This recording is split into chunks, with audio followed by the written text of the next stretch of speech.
আসসালামু আলাইকুম ওয়া রাহমাতুল্লাহি ওয়া বারাকাতু।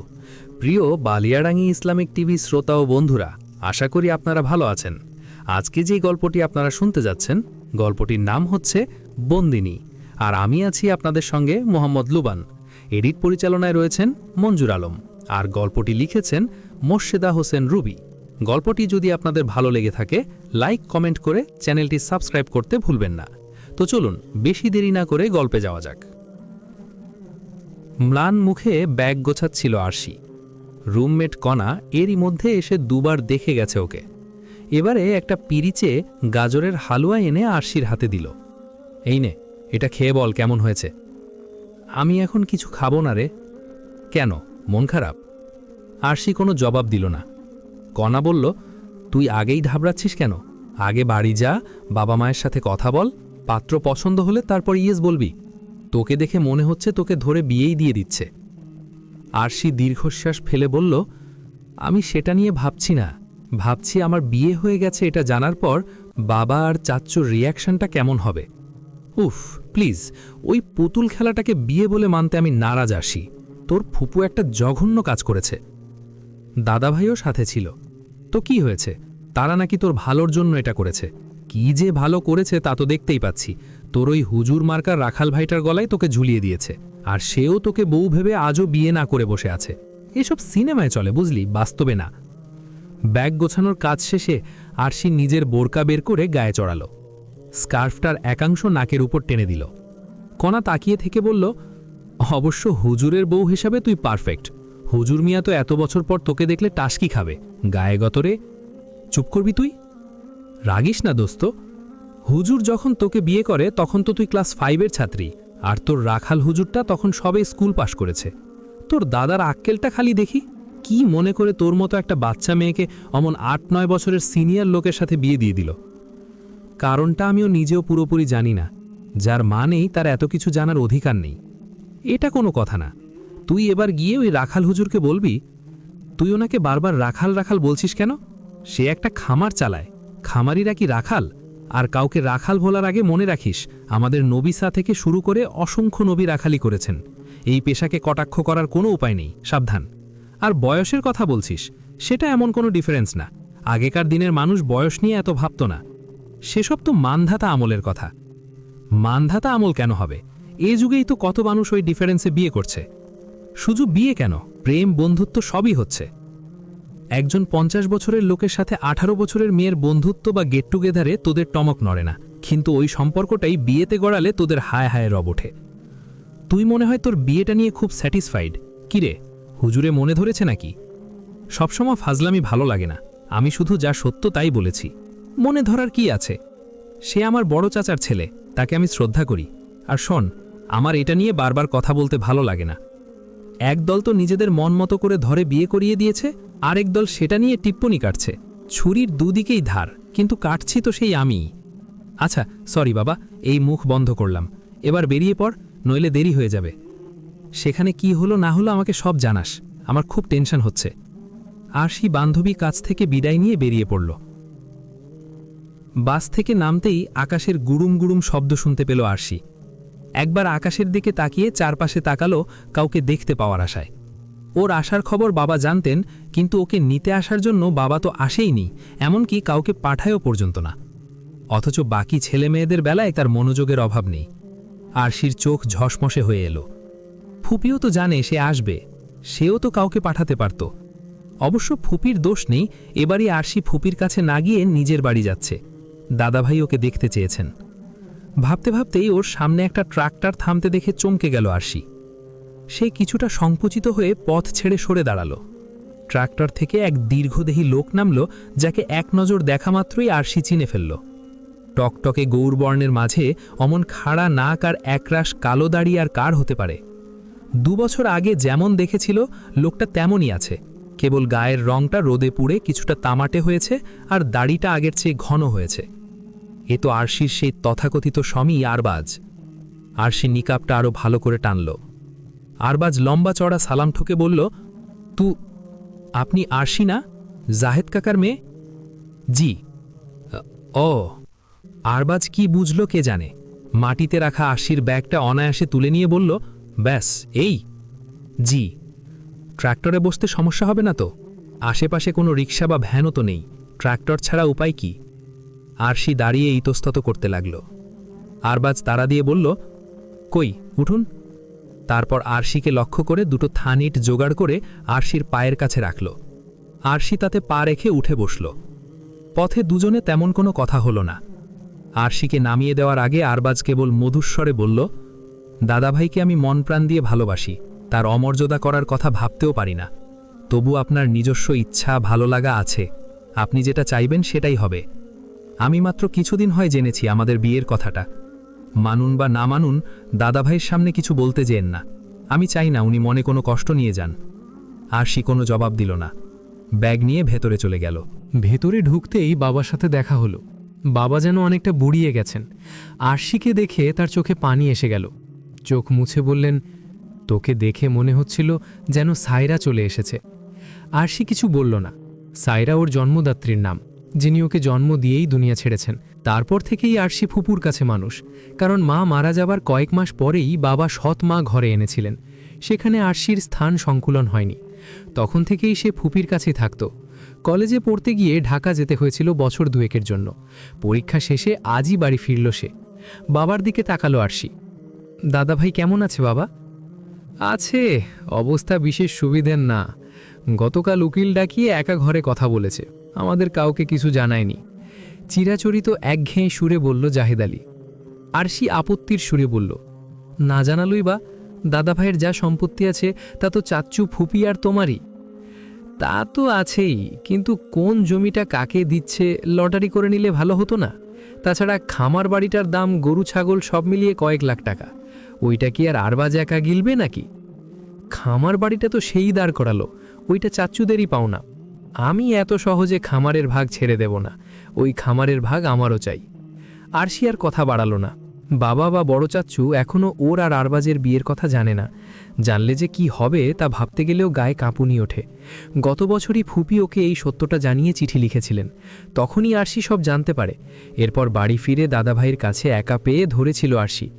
দাদাভাই ওর মাথায় হাত রেখে বলেছিল, পরে বুঝবি কি পেলি, তখন আমাকে দোয়া দিস। আরশি হঠাৎ আনমনা হয়ে গেল। মাত্র ২১ বছর বয়সেই কত বিচিত্র অভিজ্ঞতার সম্মুখীন হতে হলো ওকে। দাদাভাইয়ের কাছে আর ফুপির কাছেই শুনেছে ওর অতীত জীবনের সব কথা। কিছু কথা ওর নিজেরও স্মৃতিতে ভাসে। আরশির বাবারা হলেন দুই ভাই। ওদের বিশাল উঠানের একপাশে আধা পাকা দোতলা ঘর ছিল। নিচের অংশে রড সিমেন্ট ব্যবহার করলেও উপরের অংশ কাঠ দিয়ে তৈরি করেছিলেন আরশির দাদা, যিনি তখন ছিলেন গ্রামের অবস্থাপন্ন গৃহস্থ। খুব সাধ করে বড় ছেলে শাহেদকে বিয়ে দেওয়ার সময় পাকা ঘর তুলেছিলেন তিনি।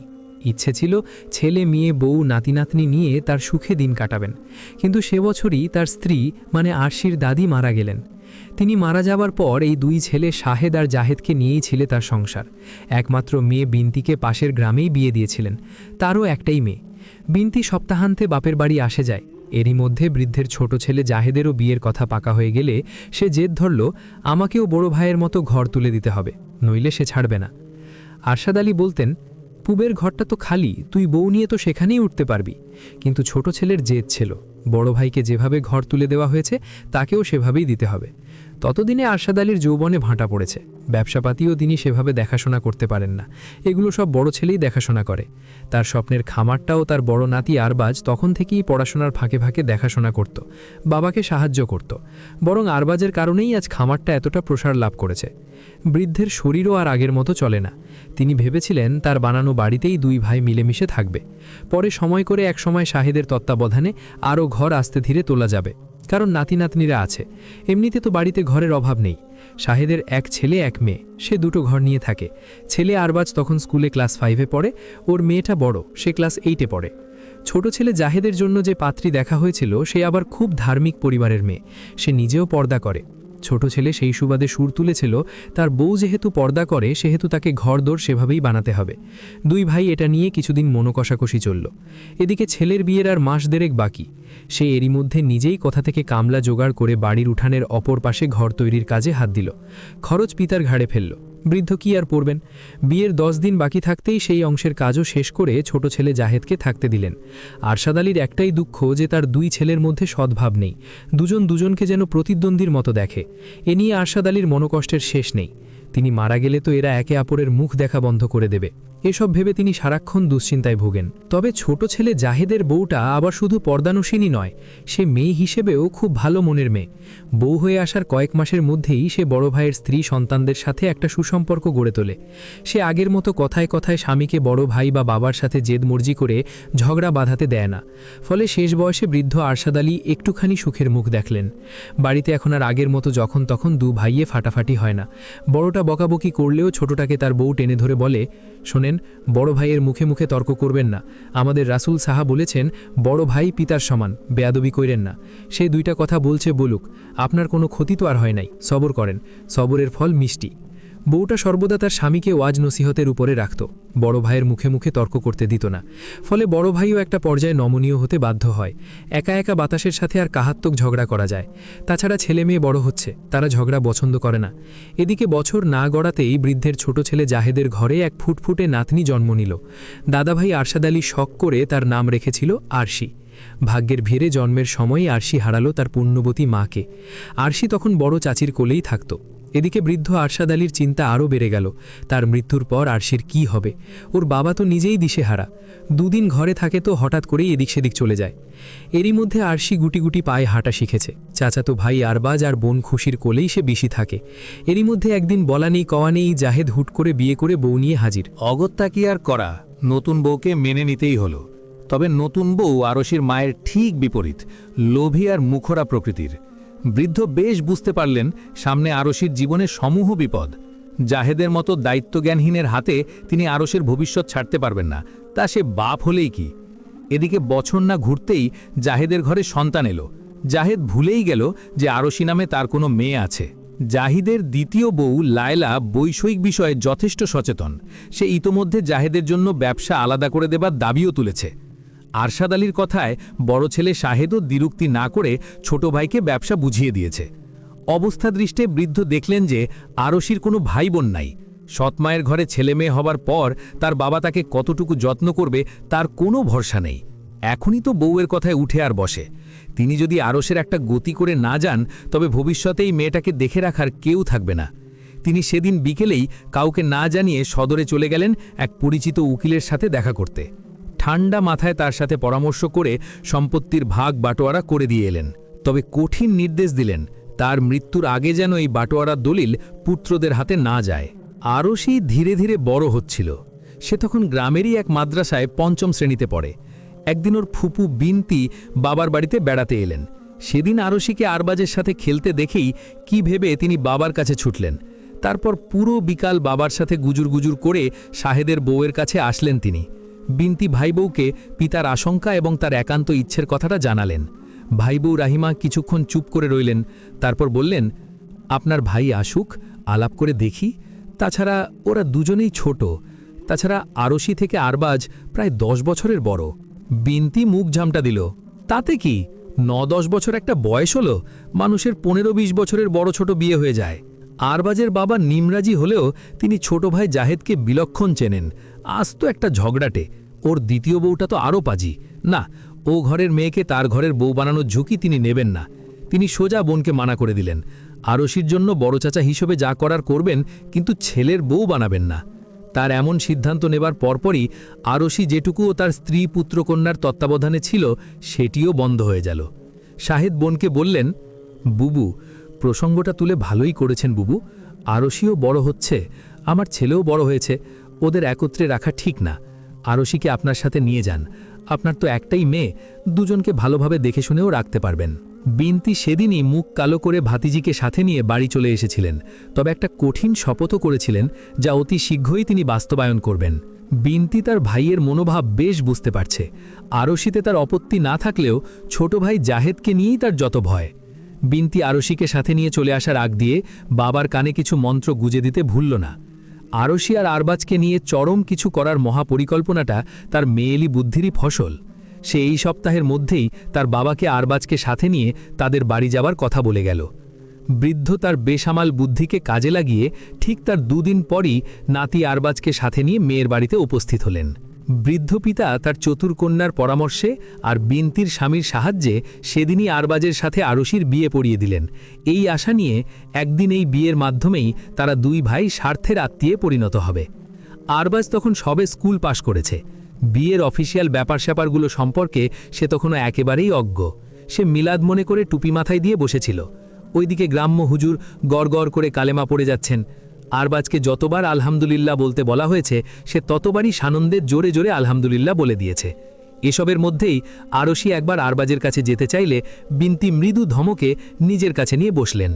এভাবেই 2 অপরিণত মানুষের এক অদ্ভুত বিয়ের মাধ্যমে 2 ভাইকে অটুট বন্ধনে বাঁধার এক কাঁচা বুদ্ধি কেশে এক অপরিণত বিয়ের সাক্ষী হলেন বৃদ্ধ আরশাদ আলী আর তার কন্যা বিনতি দম্পতি। আরশি বাড়িতে পা রাখতেই শুনল তার সৎমা বাবাকে উদ্দেশ্য করে চিকন সুরে বলে উঠল, ওই যে আইসে, কামকাজ ফালায় থুয়ে মায়ার লিগা রাস্তায় গিয়া খাড়ায় আছিল, যেমন লাগে মায়া ঘরে আইব না।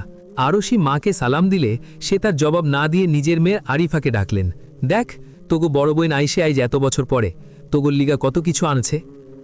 আরশি লজ্জিত স্বরে বলল, আমি কিছু কেনাকাটা করতে পারিনি আম্মা। কেন, তোমার ফুপুর কাছে তো তোমার দাদাভাই সবসময় টাকা পয়সা পাঠাইছে, তোমার আবার অভাব কিসের? আরশি বাবার দিকে তাকিয়ে বলল, আব্বা আমি দাদাভাইয়ের সাথে দেখা করব। জাহিদ আলী মাথা নেড়ে ইশারায় পশ্চিমের আধা পাকা দালানটা দেখিয়ে বললেন, হেয়া কি আমগো ঘরে থাকে নাকি? হেয়া থাকে হের বড় পুতের ঘরে। আরশি কথা না বাড়িয়ে বড় চাচার বাড়ির দিকে রওনা হলো। বিশাল খোলা জায়গাটাকে পাঁচিল তুলে 2 ভাগ করা হয়েছে, মাঝে একটা লোহার গেটও বসানো হয়েছে। অনেকদিন পর এদিকটায় আসা হলো আরশির। বছর 2 আগে একবার এই বাড়িতে এসেছিল, সেবার ফিরে যাওয়ার পরদিনই ফুপি ফোনে জানিয়েছিল এক চরম সত্য, তোর একটা সত্য কথা জানায় দেই রে মা, তোর মা নাই, বাপ বাচ্চা থাইকাও নাই, তোর ভালোর লাইগাই তোর দাদা ভাই, আমি আর তোর ফুপায় মিলা তোর বিয়ে পড়াইছিলাম আমগো আরবাজের লগে। ও একটা সোনার মানুষ, তোগো বিয়ের সময় ও ছোট ছিল আর তুই তো একেবারেই কুটি ছিলি। তোর বাপের তামসা দেইখা তোর দাদাই তোরে আরবাজের লগে বাইন্ধা দিছে। এখন তোরা বড় হইছস, সত্যটা তোর জানা থাকা উচিত। এতদিন কই নাই কারণ এতদিন তোগো বুঝা ছিল না। আরবাজের লিগা ওর মায়ে মাইয়া খুঁজতে আসে, খুঁজবই তো, পোলার তো বয়স হইছে, তাই আইজি ওরেও জানাইলাম আর তোরেও জানাই দিলাম। আরশি সেদিন বোবার মতো শুনে গেছে, কোনো উত্তর দিতে পারে নাই। তবে ফুপির সেদিনের সেই কথাটা শোনার পর আরশির পক্ষে আরবাজের মুখোমুখি হওয়া কঠিন হয়ে গিয়েছিল। আরবাজ তার কয়েক বছরের বড় হলেও মূলত ওর খেলার প্রিয় সাথী ছিল সে। ফুপু বলেছে এই কথা আরবাজকেও জানানো হয়েছে। ওটা শোনার পর আরশি ছুটিতে বাড়ি এলেও ফুপুর বাড়িতেই থেকেছে, ভুলেও এ মুখ হয়নি। গত 2 বছরের মধ্যে আজই আরবাজের সাথে ওর দেখা হয়েছে। অনেক বদলে গেছে সে, তার তারুণ্য মুছে গিয়ে সেখানে প্রকাশ পেয়েছে এক কর্মঠ পুরুষের বলিষ্ঠ রূপ। আরশি লজ্জায় সংকোচে ভালো করে তাকাতেও পারেনি। ফুপু যতই বলুক বিয়ে হয়েছে, আইনত বা ধর্মত এ বিয়ে গ্রহণযোগ্যতা যে পাবে না তা কেউ না বলে দিলেও আরশি বোঝে। তবে ওর মনের গভীর গোপনে স্বামীর যে মুখচ্ছবি ভাসে, সেই ছবি আজ কারো সাথে মিলে যেতে দেখেছে আরশি। লোহার গেটটা সামান্য ফাঁকা হয়ে আছে, সেই ফাঁকা দিয়েই ভেতরে ঢুকে পড়ল আরশি। এপাশে মুঠানটা তকতক করছে, চারপাশ ঝাড় দিয়ে পরিষ্কার করে রাখা হয়েছে। এক কোণে ছোট্ট করে বাগান করা হয়েছে আর তাতে নানান রকম ফুলের গাছে ফড়িং ওড়াউড়ি করছে। সামনেই খোলা বারান্দা পেরিয়ে ঘর দেখা যাচ্ছে, পাশাপাশি ঘরগুলোর দরজায় পর্দা উঠতে দেখল আরশি। এগুলোরই কোনোটাতে ওর দাদা ভাই মৃত্যুর প্রহর গুনছেন। কথাটা ভাবতেই আরশি মনে মনে ম্লান হাসল। দাদাভাই বৃদ্ধ আর অসুস্থ বলে মৃত্যুর প্রহর গুনছে, আর আজ আমরা সুস্থ আর কম বয়স বলে মৃত্যুর প্রহর গুনছি না ঠিকই, কিন্তু মৃত্যু তো ঠিকই আমাদের প্রহর গুনছে। মৃত্যু গুনছে যে কখন আমরা তার কাছে পৌঁছাব, কে তার কতটা কাছাকাছি। বড় করে একটা দীর্ঘশ্বাস ফেলল আরশি। পান খেয়ে পিক ফেলার জন্য বারান্দায় বেরিয়েছিলেন আরশির বড় চাচি রাহিমা। আরশিকে দেখে থমকে গেলেন, তারপর ধীর পায়ে হাসি মুখে এগিয়ে এসে বললেন, আরশি না। আরশি সালাম দিয়ে মাথা নাড়ল। রাহিমার মনের কোনো এক কোণে মাতৃত্ব ছলকে উঠল। প্রায় ছুটে এসে আরশির হাত ধরল। ইস, কতদিন পর তোকে দেখলাম, অনেক বড় হয়ে গেছিস, এক্কেবারে সায়রা বানু। আয় আয়, ঘরে আয়। তোর দাদাজান তো আরশি আরশি করতে করতে মুখে ফেনা তুলি ফেলল। ভালোবাসার উষ্ণতায় আরশির কণ্ঠ বাষ্পরুদ্ধ হয়ে এলো। সে কোনো কথা বলতে পারল না। চাচি ওকে সরাসরি দাদাভাইয়ের ঘরে নিয়ে গেলেন। 85 আরশাদ আলী চোখে পরিষ্কার দেখতে পান না। গত কয়েকদিনের জ্বরে আরও কাহিল হয়ে পড়েছেন তিনি। তবু আরশিকে দেখেই তিনি কে কে করে উঠলেন। রাহিমা আরশিকে দাদার বিছানার একপাশে বসিয়ে দিয়ে বলল, আরশি আরশি করছিলেন, এই যে আরশি চলে এসেছে আপনাকে দেখতে। বৃদ্ধের চোখে পানি দেখা গেল। চশমাজা হাতড়ে চোখে দিলেন। আরশি দাদাকে জড়িয়ে ধরে কেঁদে ফেলল। ওর হঠাৎ মনে হলো ওর সত্যিকারের আপন বলতে এই একজনই এখনও বেঁচে আছে যে ওকে নিয়ে ভাবে, ওর জন্য চিন্তা ক্লিষ্ট হয়। বাকি সারা দুনিয়াতে ওর আপনজন বলতে কেউ নেই। এই মানুষটি মরে গেলে আর কেউ থাকবে না। আরশাদ আলী শ্লেষাজড়িত কণ্ঠে রাহিমাকে বললেন, বড় বৌমা, আমার মেয়েটারে কিছু খেতে দাও গো। বাচ্চাটা আমার অত দূর থেকে এসেছে, নিশ্চয়ই ওর পেটে দানাপানি কিচ্ছু পড়েনি। আরশি চোখ মুছে অবাক হয়ে তাকালো। দাদা ভাই, আপনি কি করে জানলেন যে আমি খেয়েছি না খাইনি? আগে বল, যা বলেছি তা সত্যি কি না? আরশি মুখ নামিয়ে হাসল। এমন সময় রাহিমা একটা বড় মগের ডাবের পানি নিয়ে ঢুকল। নেড়ে আরশি, এক্কেবারে কচি ডাবের পানি, আমাদের আরবাজ এইমাত্র আনছে, তোর ভাগ্যে ছিল পানিটা। কৃতজ্ঞ চিত্তে হাত বাড়িয়ে মগটা নিল আরশি। রাহিমা চলে যেতেই দাদাভাই আরশির হাতটা ধরে বলল, বুবুরে, তোরে ভালোবাসে ডাবের পানি পাঠাইছে আমার নাতিটায়, এই সময় সে বাড়ি আয় না, কথাটা মনে রাখিস। আরশি হঠাৎ বিষম খেল। কাস্তে কাস্তে নাক মুখ লাল হয়ে উঠল ওর। প্রায় ঘণ্টাখানেক পর আরশি যাবার জন্য উঠে দাঁড়াল। আমি এখন যাই দাদাভাই? যাবি? তোর একটা কথা কইতে চাইছিলাম, কথাটা রাখিস বুবু। তারপর আরশির কানে কিছু একটা বললেন। আরশি দাদাভাইয়ের দিকে তাকালো। দাদাভাইও ওর দিকে তাকিয়ে আছেন। আরশির মনে পড়ল আরাবজের কথা, যা সে ট্র্যাক্টরে বসে বলেছিল। আরশি নিজেকে সামলে নিল। সে দাদাভাইয়ের হাতের উপর মৃদু চাপ দিয়ে বলল, অনুমতি দেন দাদাভাই, আমি যাই। কালকে আসবে একটু? আমি 2-3 দিন এই বাড়িতেই থাকব, প্রতিদিনই আসব দাদাভাই। তারপর বিনতির কাছে চলে যাবি? জি। আরশি যাবার জন্য পা বাড়াতেই হঠাৎ মনে হলো আরশাদ আলী ওকে ডাকছেন। আরশি সেদিকে দৌড়ে এলো। আরশাদ আলী কিছু বলতে গিয়েও পারলেন না। বুকের উপর চাপ বেড়ে গেল। নিঃশ্বাসে ঘর ঘর শব্দ হতে লাগল। আরশি চিৎকার দিয়ে বড় চাচিকে ডাকল। তারপর আরশি কেঁদে কেঁদে আরশাদ আলীর দিকে ঝুঁকে বলতে লাগল, দাদা ভাই বলুন, লা ইলাহা ইল্লাল্লাহ। আরশাদ আলী ঠোঁট নাড়লেন, কিন্তু কি বললেন তা বোঝা গেল না। এরই মধ্যে চাচি ছুটে এলেন। তার পিছন পিছন চাচা যেন ছুটে এলেন। আরবাজও বাড়িতেই ছিল, সেও সংবাদ পেয়ে দৌড়ে এলো। আরশাদ আলী আরবাজের হাত চেপে ধরে রাখলেন শক্ত করে। কিছুক্ষণ পর হাত ছেড়ে দিয়ে নিস্তেজ ঝুঁস পড়লেন। রাহিমা উচ্চস্বরে কান্নায় ভেঙে পড়তে যাচ্ছিল। আরবাজ দ্রুত মায়ের মুখে হাত দিয়ে বলল, সাবধান মা, একদম বিলাপ করবেন না, এটা হারাম। মৃত ব্যক্তির চেহারা খুলে চুমু দেওয়া এবং তার জন্য 3 দিন পর্যন্ত চোখের জল ফেলে চিৎকার না করে কান্না করা জায়েজ। মৃত ব্যক্তির কান্নার কারণে মৃত ব্যক্তিকে শাস্তি দেওয়া হবে। আধা ঘন্টার মধ্যে উঠান ভেঙে পড়ল যেন। শাহেদ আলী বিমর্ষ মুখে বারান্দার সিঁড়িতে বসে রইল। গ্রাম্য মহিলারা দলে দলে লাশ দেখতে এলে আরবাজ উপস্থিত পুরুষদের উদ্দেশ্যে হাতজোড় করে বলল, আপনাদের সবাইকে বিনীতভাবে অনুরোধ করছি, গায়ের মাহারাম কোনো নারীকে দাদা ভাইয়ের লাশ দেখতে দেবেন না। আপনাদের পরিবারের মহিলাদেরকে ফিরে যেতে বলুন অথবা ভেতর বাড়ি যেতে বলুন। লাশ দেখতে না পারায় একটা বিরূপ মন্তব্যের গুঞ্জন উঠল। লাশের জন্য কুরআন খতমে বাধা দিল আরবাজ, তখনও মহিলা মহলে গুঞ্জন শোনা গেল।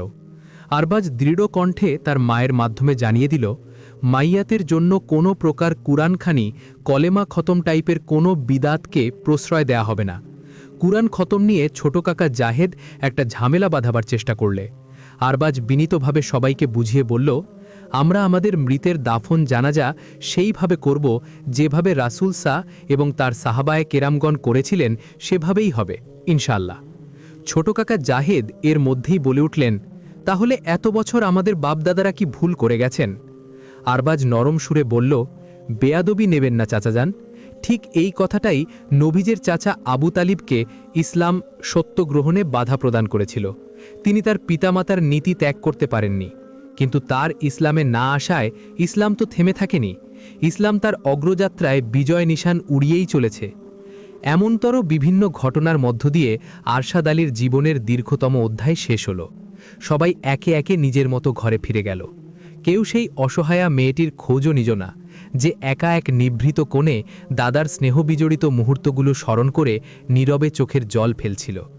দাফন কাফন শেষে বাড়ি ফিরে এসে কেবল আরবাজ তার ফুপির কানে কানে বলল, আরশির খোঁজ নাও তো ফুপি, সে কিন্তু আসার পর থেকে একদম না খাওয়া, ওকে জোর করে কিছু খাওয়াও।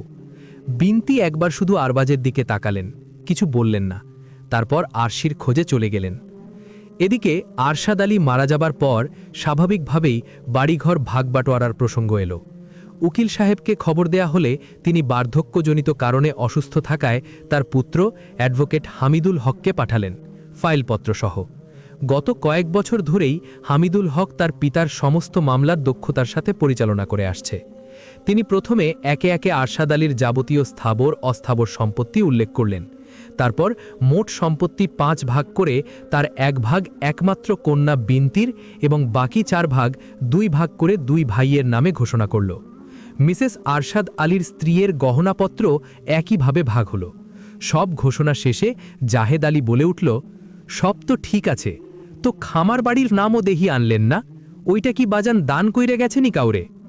অ্যাডভোকেট হক সাহেব চশমা ঠিক করে বললেন, ঠিক ধরেছেন, উনি ওনার শেষ বয়সে কেনা শখের খামার বাড়ি, যা মাত্র 10টি গরু আর 5টি ছাগল দিয়ে শুরু করেছিলেন, তা উনি তার আদরের 2 নাতি জনাব আরবাজ বিন শাহেদ আর আরশি বিনতে জাহেদকে 60:40 আনুপাতিক হারে হেবা করে গেছেন। অর্থাৎ খামারের 60% পাবে আরবাজ শাহেদ আর 40% পাবে আরশি জাহেদ। যেহেতু আপনাদের প্রাপ্য অংশ হতে উনি কিছুমাত্র কম দেন নাই এবং এই খামার তার শেষ বয়সের অর্জন, যার মূল পরিচালক জনাব আরশাদ শাহেদ, তিনি এই খামার বাড়ির অধিকাংশ অংশের মালিকানা প্রাপ্ত হলেন। বাকি 40% মালিক মৃতের নাতনি আরশি বিনতে জাহেদ। পুরো ঘরে পিন পতন নীরবতা।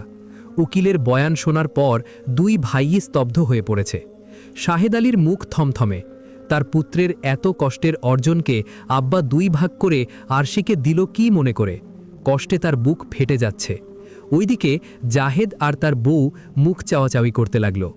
বড় ভাই শাহেদ আলী রাগী স্বরে বলে উঠলেন, এইটা আব্বা কি ভেজাল লাগাই থুই গেছে, খামার ভাগ হইব কিভাবে? আরশিরে 40% দিতে গেলে তো আরবাজরে গরু ছাগল আধা বেচি দিতে হবে। এদিকে জাহেদ আলীও সমান তালে বলল, আমার মেয়েরে ঠকানো হইছে, একজনরে 60 আরেকজনরে 40, কেন? এক চোহে নুন আরেক চোহে তেল, নাতি তো 2 জনই, সম্পত্তি দিলে দিব সমান সমান। বিনতি চুপচাপ সব শুনছিল। এবার সে 2 ভাইরে থামতে ইশারা করে বলল, আমার একটা কথা আসিল।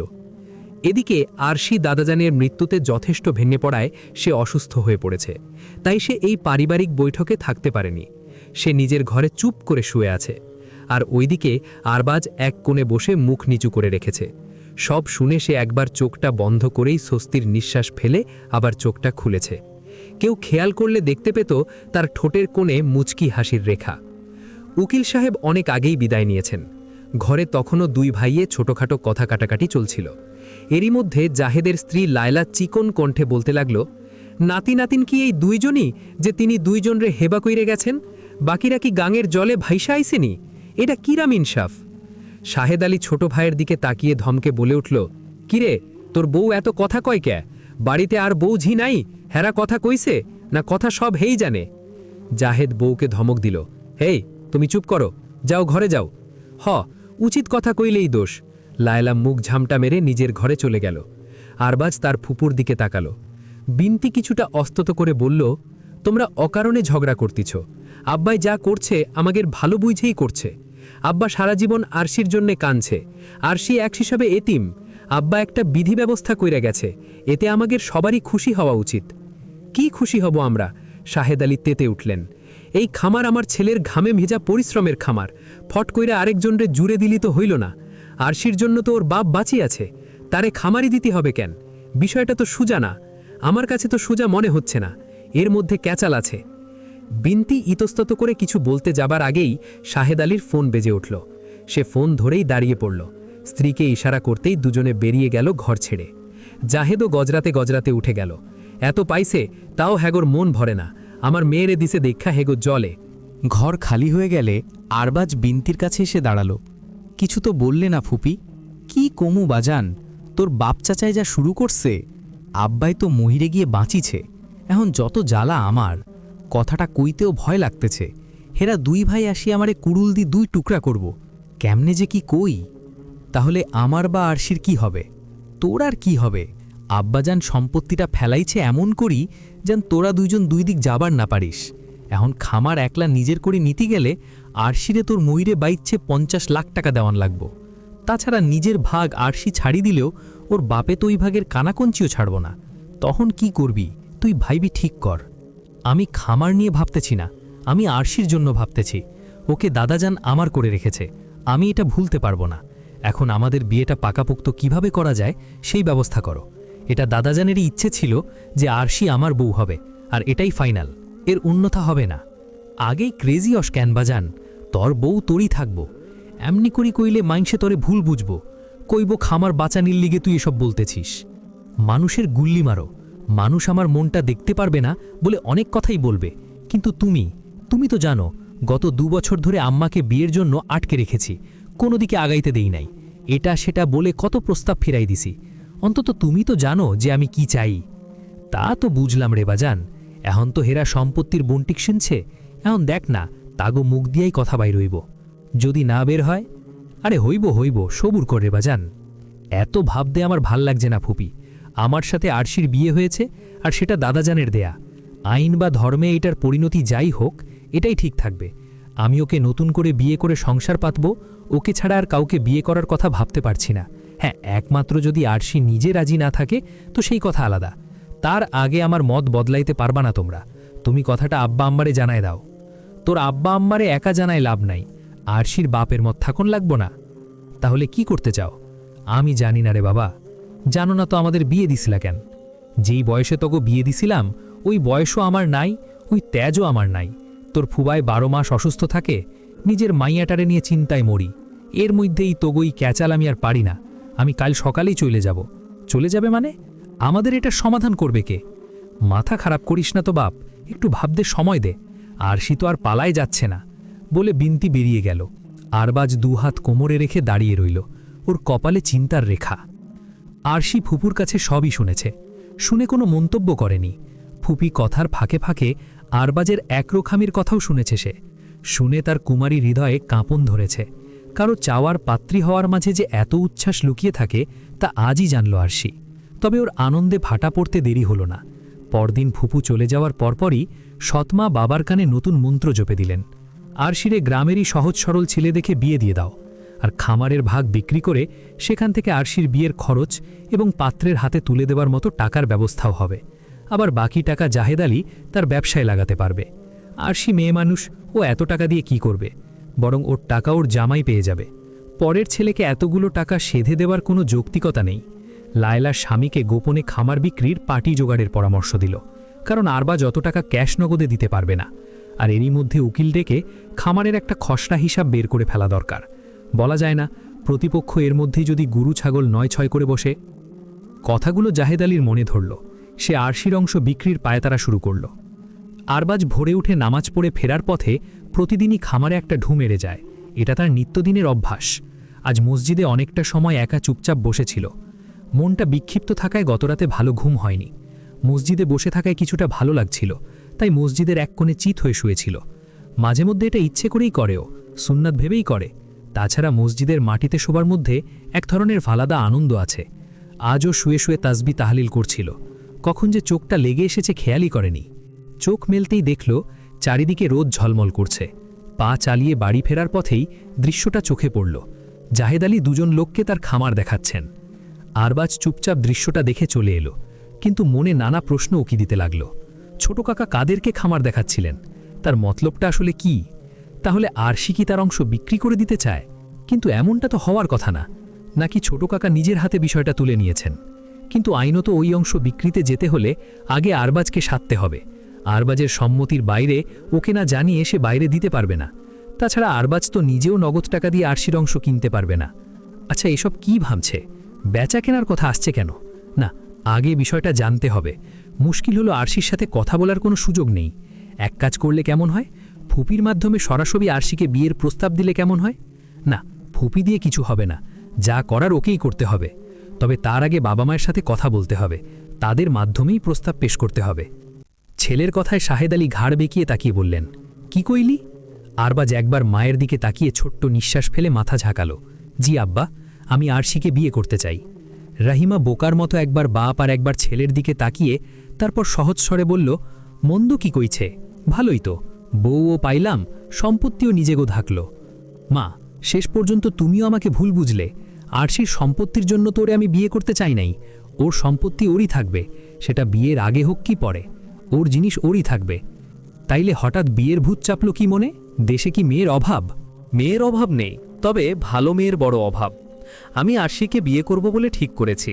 তোমরা প্রস্তাব পাঠাও আর না পাঠালে আমার বিয়ের কথা ভুলে যাও। বড় উতলা হইয়া গেছোস দেখি, ঘটনা কি? কিসের ঘটনা কি? সে ভালো মেয়ে, বিয়ে করতে চাইতে তো দোষ নাই। সে মেয়ে ভালো হইলেই কি, ওর বাপ হইল একটা শয়তান, আর মা তো ছোট কাকারে তো ছেলেবেলা থেকেই দেখতেছি, সে একটু অন্য রকম। আর চাচি তো ওর আপন মা না, তার ভালো মন্দে আমাদের তো কিছু যায় আসে না। আরশিদ কেমন ছিলেন তা তোমরা দুজনেই জানো। শাহেদ আলী কিছুক্ষণ নীরব রইলেন, তারপর উঠে চলে গেলেন। বাবা চলে যাওয়ার পর আরবাজ মাকে ধরল। রাহিমা খানিক ভেবে পরক্ষণেই বলে উঠলেন, তোর ছোটকাকা কি মনে করবে জানোস? কইব সম্পত্তি বাঁচানের লিগা এমন করতাছে। যার যেটা বলার সে সেটা বলুক, তাই বলে আমরা ভয়টে নিজেদের জীবন নষ্ট করব নাকি? মা, তুমি প্রস্তাব পাঠাও। পাঠাইলেই কি ওরা মানব? তাছাড়া আরশির মতামতটাও জানা দরকার। আমি আগে তোর ফুবুর লোকে কথা বইলা নেই। আরবাজ খানিক নীরব থেকে উঠে চলে গেল। সব শুনে আরশি চমকে উঠল। দাদাজান আমাকে কেন খামারের অংশ দিবেন? দিবেন না, দিয়ে গেছেন। তোর মা আর আমি মিলে ঠিক করছি, তোর ওই অংশ বেচে যা টাকা হয় তা দিয়ে তোর ভবিষ্যৎ গড়ব। তোর বিয়ে শাদী, পাত্রপক্ষরা আজকাল মোটা টাকা চায়, সেখানে দিতে হবে। এত টাকা আমি পাবো কোনে? তাই আমার অংশ বেচার আগে তুমি আরবাজ ভাইয়ের সাথে কথা বলেছ বাবা? ওর লোকে কি কথা? আমার জায়গা আমি রাখুম না বেচুম তার কনের কি আছে? আরশি বিভ্রান্তের মতো তাকালো। এসব কি ঘটছে তাকে নিয়ে? ওর বাবা যে কাজটা করতে যাচ্ছে তাতে আরবাজের কষ্টে গড়া খামার ভেঙে গুড়িয়ে গিয়া ছাড়া আর কিছুই না। কিন্তু ও এখানে কি করতে পারবে? ওর কথা বাবা হয়তো শুনতেও চাইবে না। একটা সহজ সমাধান ছিল, যেটা দাদাজান করে দিয়ে গেছেন, কিন্তু সেটা প্রতিষ্ঠিত করার কেউ নাই। ফুপুও চুট মেরে বসে আছে। ভাবতে গিয়ে আরশির অস্থির লাগছে। এর দুদিন পরেই এক বিকেলে লাইলা আরশিকে পোশাক বদলে পরিপাটি হতে বললেন। বাড়িতে নাকি কিছু মেহমান আসবে। কিন্তু আরশির মন বলল অন্য কথা। বাবা আর সৎমা নিশ্চয়ই ওর বিয়ের ব্যবস্থা করেছেন। তাহলে আরশির কি হবে? কিভাবে মিলবে ওর এতদিন ধরে দেখা স্বপ্নের কিনারা? আরশি ফুপিকে ফোন দিল। ফুপি, শুনেছ কিছু? কিসের কথা কইতা থস? আমার বিয়ে ঠিক করেছে বাবা, পাত্রপক্ষ আজ বিকেলে দেখতে আসবে। কস কি? তুমি কি এখনো চুপ করে বসে থাকবে? আচ্ছা, আমি দেখি কি করবার পারি। আরবাজ দুহাতে ওভারঅল পরে গরুর দুধ দুইছিল। ওর এখানে মেশিনেও গরুর দুধ দোয়া হয়, কিন্তু ওর জানা মতে মেশিনে এ কাজটা করলে গরুর কষ্ট হয়, আর এটা জানার পর সে পারতপক্ষে মেশিন ব্যবহার করে না। নিজে তো বটেই, আরও লোক লাগিয়ে কাজটা করানোর চেষ্টা করে। কিন্তু বর্তমানে গরুর পরিমাণ বেড়ে যাওয়ায় কাজটা অসাধ্য হয়ে উঠছে। তবুও আরবাজ সুযোগ পেলেই কাজটা হাত দিয়ে করার চেষ্টা করে। এমন সময় তার ফতুয়ার পকেটে মোবাইল বেজে উঠল। হাতের কাজটা শেষ করে আরবাজ হাত থেকে গ্লাভস খুলে মোবাইল ধরল। আসসালামু আলাইকুম। ওয়ালাইকুম। কে আরবাজ, কইছিস? জি, আপনি তো আমাকেই ফোন দিলেন। এত কথা ধরস কেন? শোন, আইজ আরশিরে দেখতে আসবি। কে দেখতে আসবে মানে বুঝলাম না। আরে আরশিরে দেখতে পাত্রপক্ষ আসবি। সোজা কথাটা বুঝদি এতক্ষণ লাগে কেন তো গো? আরবাজের মুখ গম্ভীর হয়ে গেল। কথাটা কে জানালো তোমাকে? কে আবার? আরশি নিজেই। আরশি? অস্ফুট স্বরে বলল সে। হ্যাঁ, হেরও একই সুর। ফুবি, কিছু করো। আরবাজের বুকের রক্ত ছলকে উঠল। তার মানে আরশি ওকে ভালোবাসে, ওর কাছে আসতে চায়। দাদাজানের গড়ে দেয়া সম্পর্কের প্রতি ওরও অনুভূতি কাজ করে। কি হইল, কথা কস না কেন? এখন কি করবি? আমি তো এই বেলা আইতে পারবুম না। তোর ফুবার শ্বাসের টান উঠছে। এখন আরশিরে ওরা পছন্দ করি ফেললি পরে?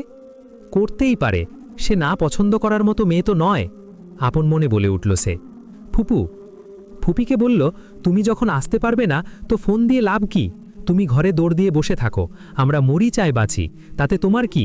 তুমি ঘরে দৌড় দিয়ে বসে থাকো। ওই ছেঁড়া, কথার আগে রাগ হোস কেন এত? রাগ হব না তো কি করব? বসে বসে আরশির বিয়ে হতে দেখব? তোমাকে কত করে বললাম বাবাকে জানাও, ছোট কাকাকে জানাও, তা না করে তুমি দুম করে চলে গেলে। আমি কাল আসবার চেষ্টা করবানি। রাখলাম ফুপি, অসন্তুষ্ট স্বরে বলল আরবাজ।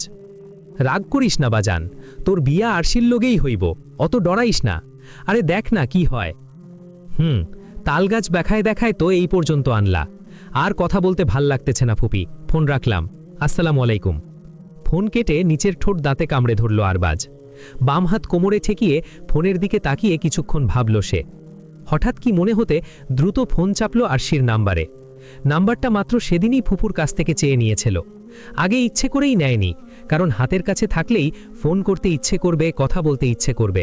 কিন্তু আরবাজ নিজেকে এ থেকে বাঁচিয়ে রেখেছে, কারণ শরীয়তসম্মতভাবে ওরা এখনও পরিপূর্ণ স্বামী স্ত্রী হতে পারেনি। ছোটবেলার বিয়েটা এখনও ওদের অনুভূতিতেই রয়ে গেছে, সেটা বাস্তবসম্মতভাবে পরিপূর্ণতা পায়নি, না ধর্মত না আইনত। এবারই আরশি ফেরার পর ও নিজ উদ্যোগেই ফুপুর কাছ থেকে ফোন নম্বর চেয়ে নিয়েছে, কারণ ওর ইচ্ছে আছে এবছরই বিয়েটা সেরে ফেলা। সেটা ভেবেই নাম্বারটা নেয়া। বলা যায় না কখন কাজে লাগে, কিন্তু দাদাজানের মৃত্যু সবকিছু উল্টাপালট করে দিয়েছে। ভাবনার জগৎ থেকে ফিরে এলো আরবাজ। ভেবে দেখল এ মুহূর্তে ওর আরশির সাথে কথা হওয়া খুব দরকার। কাজটা উচিত হবে না অনুচিত তা ভেবে দেখার সময় পেল না আরবাজ। কল করে বসল, ফোন কানে ঠেকিয়ে সালাম দিল। আসসালামু আলাইকুম গমগমে স্বরে উচ্চারণ করল আরবাজ। কে? ওপাশে আরশির চমকে ওঠা কণ্ঠ শোনা গেল। আরবাজ গম্ভীর স্বরে বলল, এটা কি সালামির জবাব হলো?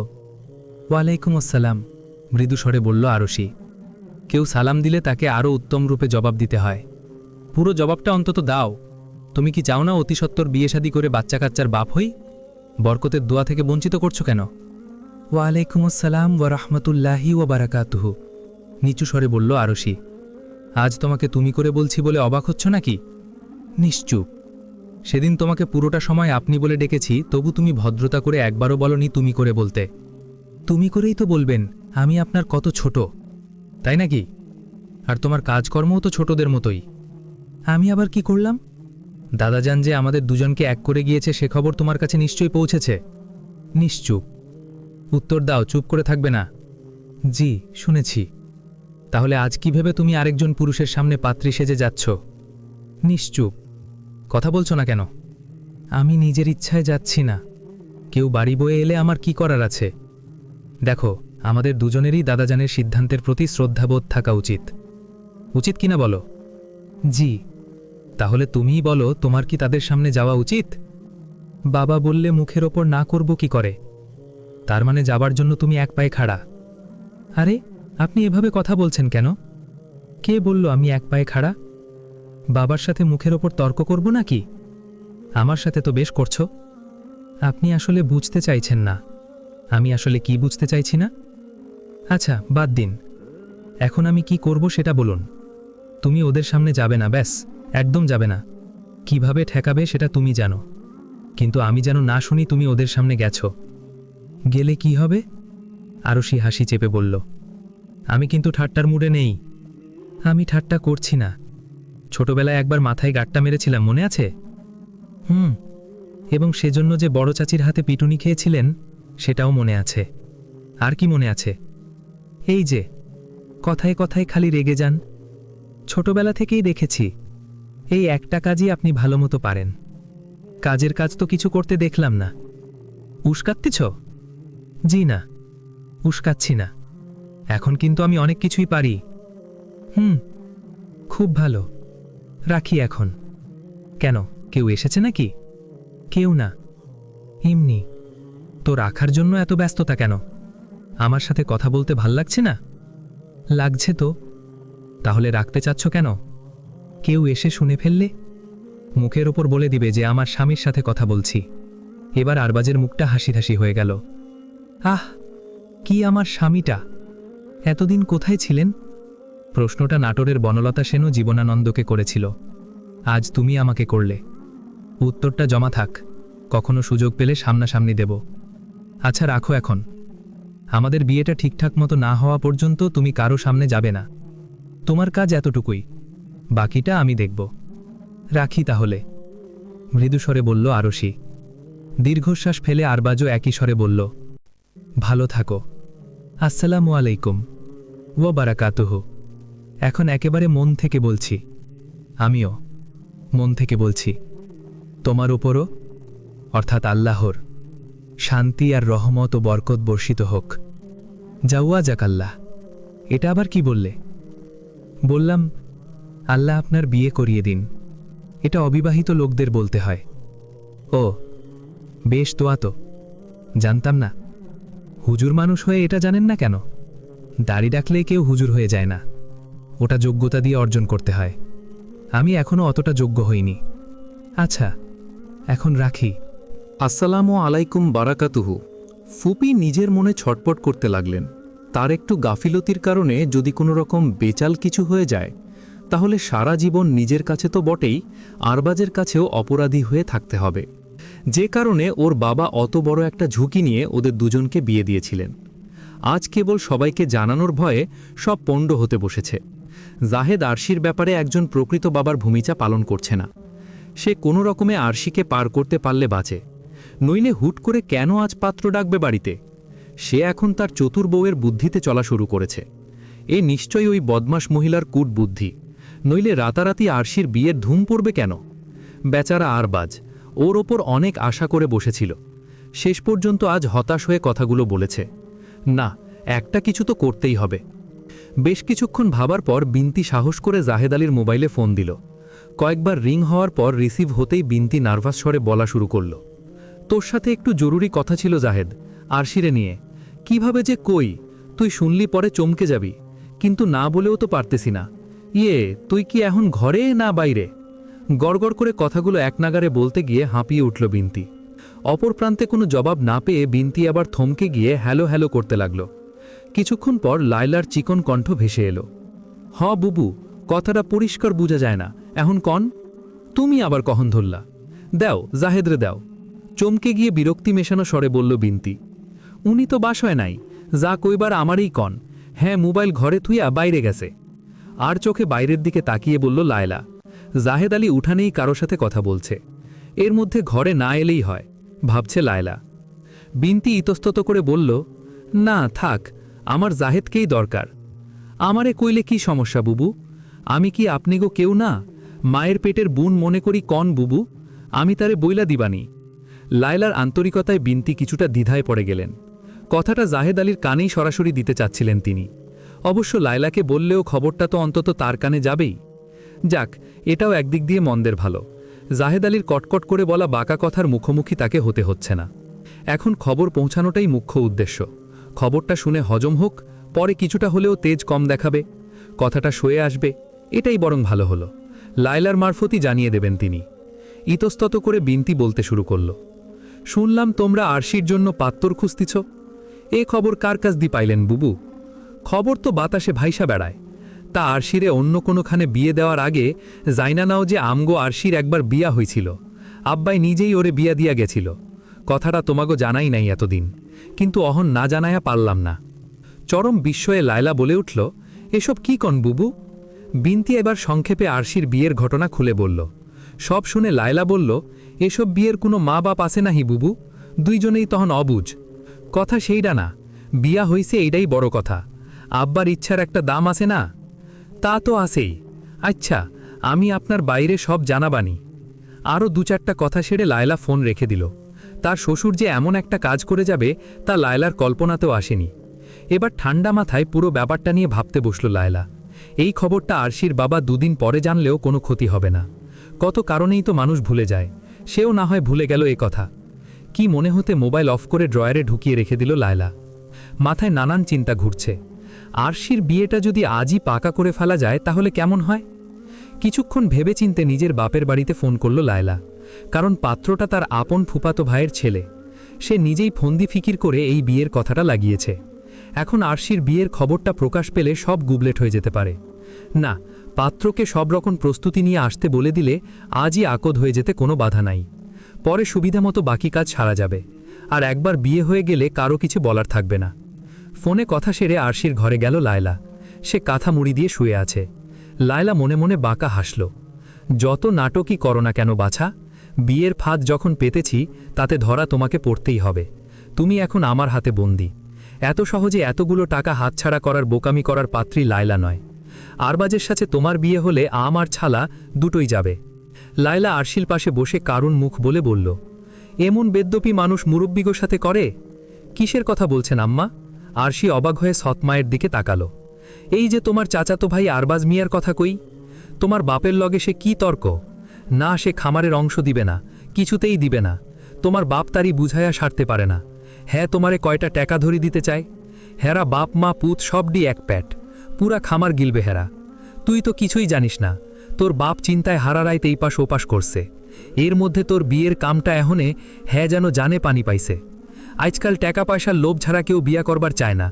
ওই হিসাবে পোলা খুবই ভালা, কোনো লোভ নাই, কোনো সয় সম্পত্তি হেরা চায় না, খালি একখান ভালা মাইয়া তারা চায়। তোর বাপে হেরাগো বড় মুখ করি আইতে কইছে। মাগো, জানি তুই তোর বাপেরে নাক নিচা করবি না, তবু তোর কাছে মিনতি করি, তোর বাপেরে অপমান হইতে দিস না মা। মানুষডি আইলে যেন তোর বাপের ইজ্জত থাকে। তুই অমত করিস না মা, আর বাইজ্জার কাছে তোর বাপেরে নিচা হইতে দিস না রে, বলে লায়লা ঘন ঘন চোখ মুছতে শুরু করল। আরশি পাথরের মতো মুখ করে বসে রইল। ওর হাত পা অসাড় হয়ে আসছে। সে যা শুনেছে সব কি সত্যি? লায়লা বানুই বা মিথ্যে বলবে কেন? এতে তার স্বার্থ কি? কিন্তু আরবাজ বাবার সাথে এমন ব্যবহার করেছে এটা বিশ্বাস করতে মন যাইছে না। এখন কি করবে আরশি? একদিকে তার জন্মদাতা পিতা, আরেকদিকে আকৈশোর দেখা স্বপ্নপুরুষের হাতছানি। এ এক অসহায় বন্দি দশা। অদৃশ্য শেকল তার পায়ে। এই শেকল ছেঁড়ার শক্তি বা সাহস কোনোটাই আরশির নেই। লাইলা, শুনিস, আমার মোবাইলটা কোনে থুইলাম, কই কইবারও? আরে চিল্লান কেন? আপনার মোবাইল আপনি কই থুইছেন তা আপনি জানেন, আমি কেমনে কমু? ঘরে তো দেহি না, বাইরে কোথাও ফেলাইলাম নাকি তাও তো কইবার পারি না। দূর, এখন মোবাইলের চিন্তা ছাড়েন, একটু পরেই লোকজন আসবো, সেই বন্দোবস্ত করেন। হেরা লগে করি কাজী লইয়া আসতে পারে। কেন কাজী লইয়া আসবো কেন? মেয়ে এখনো চোখে দেখল না, আমরা ছেলে দেখলাম না, হেরা কাজী নিয়ে আসবো মানে? আইজি কি বিয়া পড়াইব নাকি? এত চিল্লায়েন না। হ্যাগো পছন্দ না হইবার কি আছে? ছেলেরে তো আমরা কতবার দেখছি, আর আরশিরেও পছন্দ না করণের কিছু নাই। মগো আরশি কি কালা না ফেদা, এক নজর দেখলেই মনটা মায়ায় ভরি যায়, তাই নাকি? কই, তুমি তো সারাটা দিন দেখাও এক বৎসরে তোমার মন মায়ায় ভরে নাই। বহুত রগ মোটা করি কথা কইবার লাগছেন দেহি। চোখ গরম করে দাঁত মুখ খিচিয়ে বলল লায়লা। জোকের মুখে নুন পড়ার মতো দশা হলো জাহেদ আলীর। সে কুকড়ে গেল স্ত্রীর দিকে তাকিয়ে, হেসে বলার চেষ্টা করল, রাগ করো কেন? তোমার লগে একটু মস্করাও করতে পারুম না? রঙের প্যাসাল থুইয়া আসল কথা শোনেন, ভিতরে আহেন, কথা আছে। লায়লা স্বামীকে দেখে ভিতরে নিয়ে গেল। জাহেদ আলী শেষবারের মতো সারা ঘরে চোখ বুলালো, নিজের হারিয়ে যাওয়া মোবাইলটি এক নজর দেখার আশায়। আরবাজকে অসময়ে বাড়ি ফিরতে দেখে রাহিমা কিছুটা অবাকি হলেন। কি রে বাবা, তুই এই অসময়ে বাড়ি ফিরে আসলি? কিছু হইছে? ছেলের ঘামে ভেজা ক্লান্ত মুখ দেখে রাহিমা কিছুটা চিন্তিত হয়ে এগিয়ে গেলেন। কি আবার হবে মা, ছোট কাকার বাড়িতে বিয়ের ধুম লেগেছে, আরশিকে নাকি পাত্রপক্ষ দেখতে আসবে। রাহিমা ছেলের মুখ জরিপ করতে করতে বললেন, ও মা, মেয়ে বড় হলে বিয়ে দিতে হবে না? আরবাজ কোনো উত্তর করল না এ কথার। রাহিমা ছেলের মনোভাব বোঝার চেষ্টা করে বললেন, তুই জানলি কিভাবে? মা, পাশাপাশি বাড়ি, জানা কি খুব কঠিন কিছু? তা তুই আর মন খারাপ কেন? হেরা তো আমগো প্রস্তাবটা দেওয়ার সময়টাও দিল না। এমন হঠাৎ করে মেয়ে দিতে উঠা পড়ি লাগছে যেন মেয়ে পালায় যাইতেছে। দুদিন আগেও তো কিছু শুনি নাই। আরবাজ মাটির দিকে তাকিয়ে কিছু ভাবছিল। এমন সময় শাহেদ আলী ঘরে ঢুকল।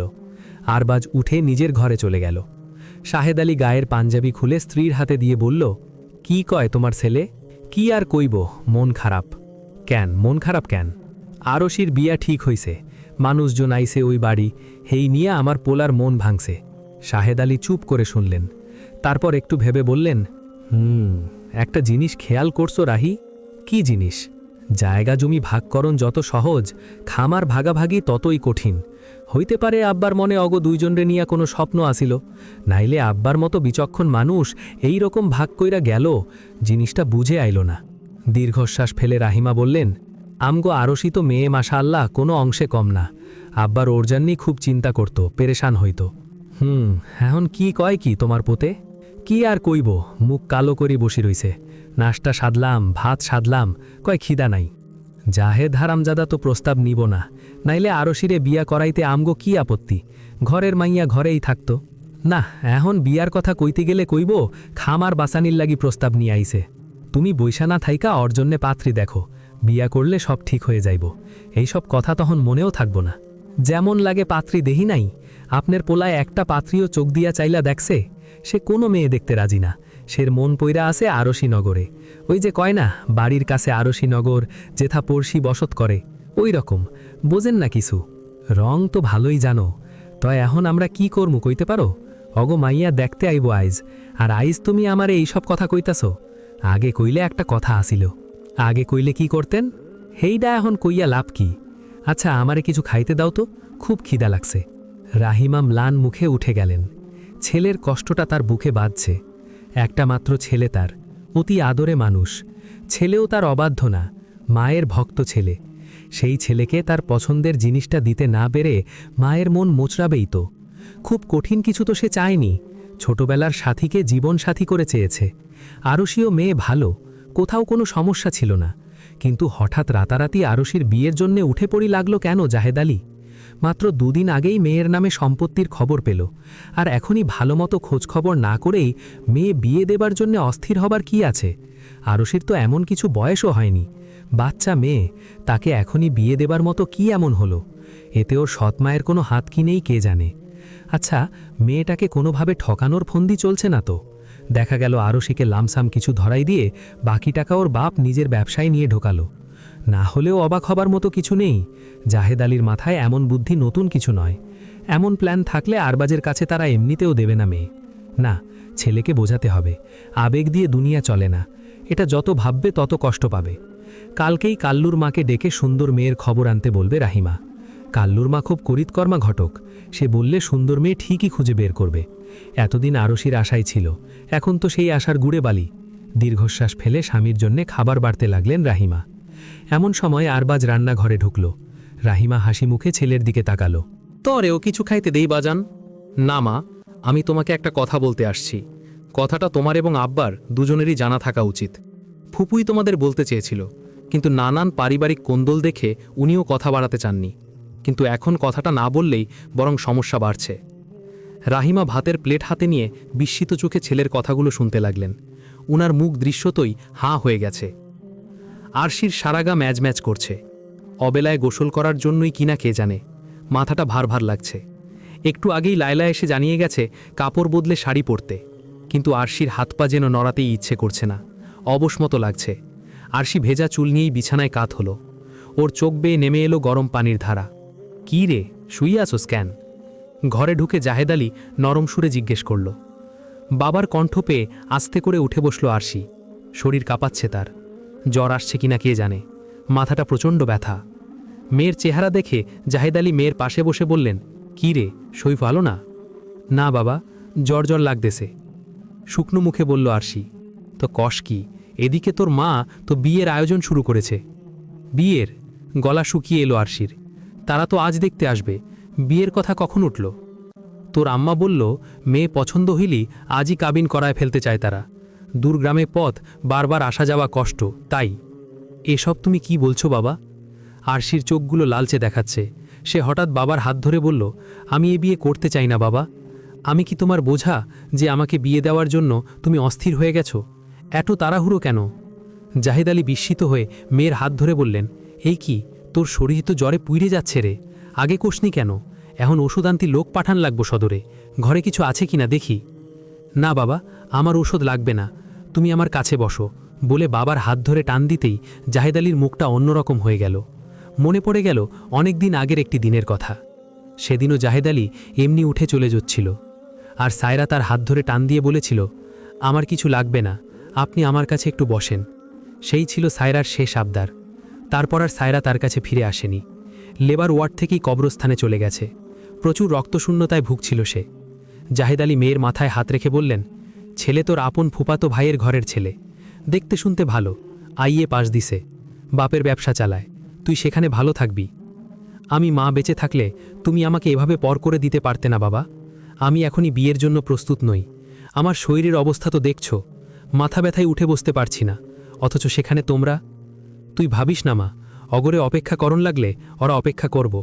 আজ বিয়ে হইলিও তোরে তো আজ দিতেছি না, তুই সুস্থ হইলি পরে ধুমধাম করে তোরে তুলি দেব, পুরো গ্রামের লোকরে দাওয়াত করব।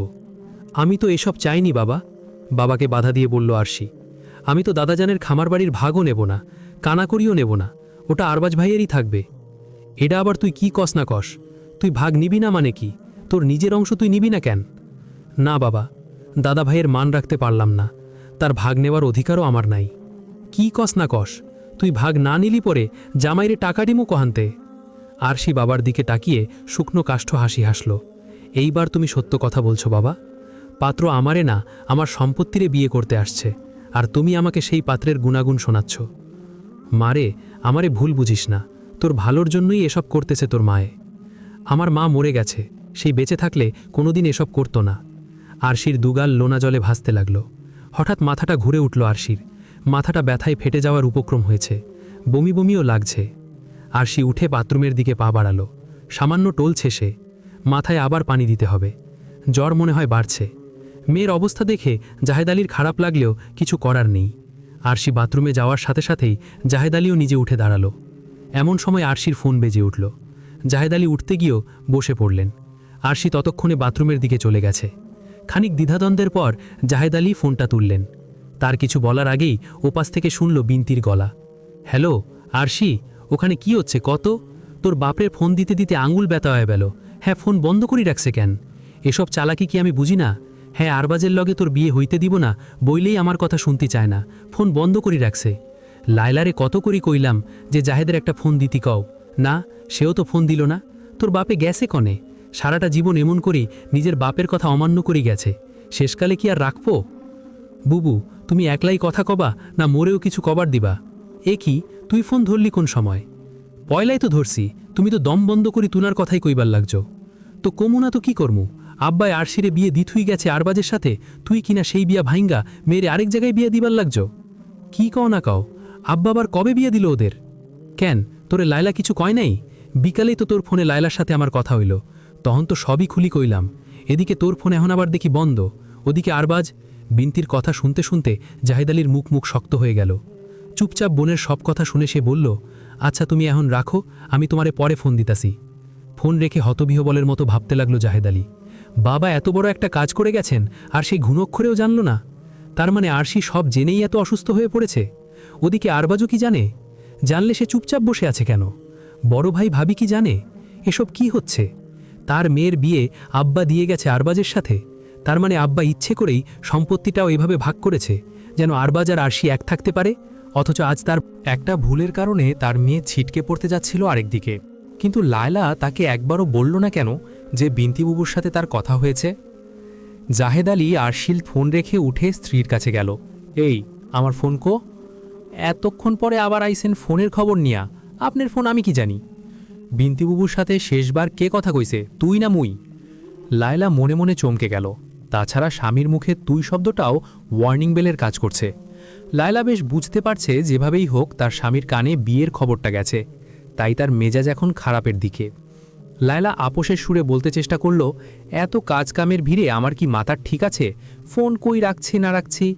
বুবু তোমারে কয় নাই আব্বাজান যে আরশির বিয়া আরবাজের লগে দিয়া গেছে? কইছে কইলেই কি, এইসব বিয়া কি বিয়া? আইনে তার কোনো দাম আছে? বহুত আইন বুঝোস মনে হয়। আমার জ্বরের মাইয়াটারে যে তার মতামত ছাড়াই আজ বিয়া দিবার খাড়াইছোস, এইটা কোন আইনে আছে কদেহি? দুজনের বাগবিতণ্ডার এক পর্যায়ে জাহেদ আলী পাত্রপক্ষের ঘটককে ডেকে বলল, আমার মেয়ের শরীর ভালো না, আজে বিয়ে হবে না, পরে আপনাদেরকে প্রয়োজনে খবর দেব। পাত্রপক্ষ একে অপরের মুখ চাওয়াচাওয়ি করতে লাগল। জাহেদ আলী বলল, বিশ্বাস না হলেই আপনাগোর একজন মহিলারে ভিতরে পাঠায় দেইখা আসতে কন, আমার মেয়ের গা জ্বরে পুড়ে যাচ্ছে। লায়লার হতবাক দৃষ্টির সামনে দিয়ে পাত্রপক্ষ বিদায় নিলে লায়লা রাগে অগ্নিশর্মা হয়ে বলল, এই রইল তোমার সংসার, তুমি আর তোমার মেয়ে থাহো, আমি গেলাম আমার বাপের বাড়ি।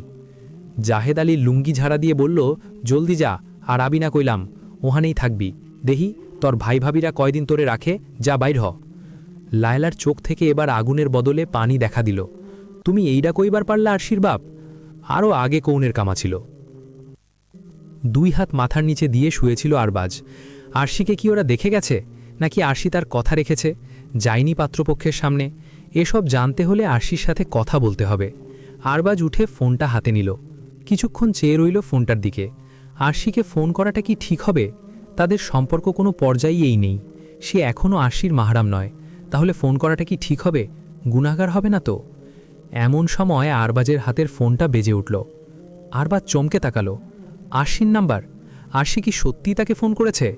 সমস্ত শর্ত ভুলে গিয়ে দ্রুত ফোন রিসিভ করল আরবাজ। আসসালামু আলাইকুম বারাকাতুহু। ওয়ালাইকুম আসসালাম বারাকাতুহু। তা কেমন আছো বাবা? জাহেদ আলীর কণ্ঠ অন্য দিনের চেয়ে আজ একেবারেই আলাদা। আরবাজ কিছুটা হককুচিয়ে গিয়ে উত্তর দিল।